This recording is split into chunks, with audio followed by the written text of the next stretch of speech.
ସାଙ୍ଗମାନେ ନମସ୍କାର। ଆଜି ଆମର 4 ନମ୍ବର ଦି ଭିଟାଲ ନ୍ୟୁଟ୍ରିସନ ବା ମୁଖ୍ୟ ଖାଦ୍ୟ ସାର ଅଭାବରେ କେନ୍ତା ଆମର ଇମ୍ୟୁନ ଫଙ୍କସନ ରିଡ୍ୟୁସ ହେଇଯାଉଛି। ଇମ୍ୟୁନ ଫଙ୍କସନ ରିଡ୍ୟୁସ ମାନେ ଆମର ରୋଗ ପ୍ରତିରୋଧକ ଶକ୍ତି କମି ଯାଉଛି।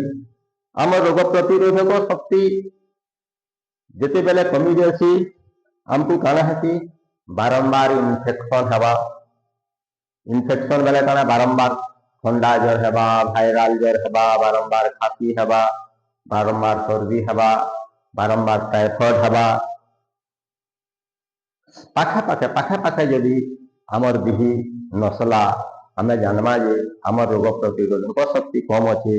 तार अर्थ रोग प्रतिरोधक शक्ति क्या कम अच्छे, तार अर्थ आमर जो है विटामिन ए रो अभाव अच्छे, विटामिन सी रो, vitamin D, zinc, selenium, iron और ईएए अर्थ इमोशनल एमिनो एसिड बा प्रोटीन। यदि ये जिनिस माने आमर है जते बेले कमी जासी आमर व्हाइट ब्लड सेल बाद धवल रक्त कणिका जनता काम करबार कथा नहीं करे।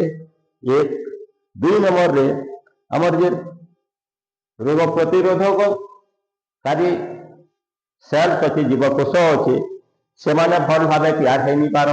से माने जते बेले भल भाव तैयार नहीं हो पार तेते बेले हमको बारंबार इन्फेक्शन हेबा। जीवाणु मुख्यतः 3टा रास्ता दे करी हमर देह भीतर के प्रवेश करथन। गुटे हला हमर चमड़ा बाटू बा स्किन बाटू। 2 नंबर होचे हमें पवन जेते बेले नौछू सेते बेले आम लंग्स बाटू। और 3 नंबर का होचे हमें जेते बेले खाद्य खाऊछू आम पेट बाटू। बेले चमड़ा गुटे रोग प्रतिरोधक शक्ति बाड़ा है। जीवाणु मान प्रवेश कर नहीं देवार गुटे बेरियर है। हेन्ता लंग्स रे भी लाइनिंग का आमर बेरियर है और बॉड लाइनिंग बा पेट ऊपर जे लेयर अच्छे से चमड़ा का भी आमर गोटे लाइनिंग है। रोग प्रतिरोधक शक्ति बा जीवाणु मान को भीतर के प्रवेश नहीं कर देवार गोटे बाड़ा है। ये 3 ही बाड़ा यदि स्ट्रॉन्ग हेबा सेते बेले आमर बारंबार फ्रीक्वेंटली हमको इन्फेक्शन नहीं हो और इन्फेक्शन नहीं हेबार लगे आमर देह सफिशिएंट खिलार कथा vitamin A, vitamin C, vitamin D, zinc, selenium, iron और प्रोटीन।